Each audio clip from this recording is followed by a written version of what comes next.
Assalomu alaykum aziz kuzatuvchi. Eron ishlaridan Google ishidan foydalanmasdan qanaqa burchak atkozlarni chiqarish ko'rsatamiz. Mana Eron ishini 75 qilib tayyorlab olamiz.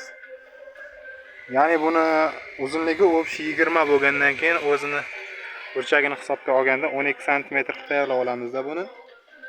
12 sm buni tayyorlaymiz, 12 sm buni tayyorlaymiz.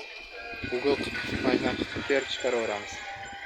Undan keyin yuqori atkozlariga уже yana g'isht terishni boshladik.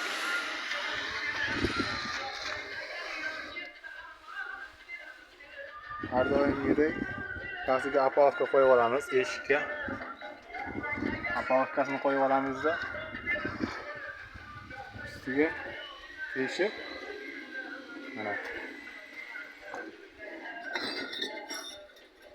ikkilikni ham avaylab teshgan holda o'rtasidan sim mahkamlab olib, yuqoridan dubullarni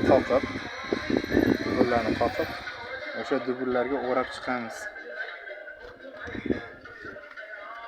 Sifatli, mustahkam bo'ladi. Mana tagini tozalab chiqamiz, rasvorlarni hali qotgani yo'q.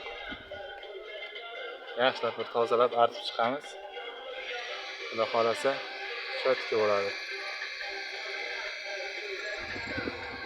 Kimga foydali bo'layotgan bo'lsa videolarimiz like bosib qo'yinglar.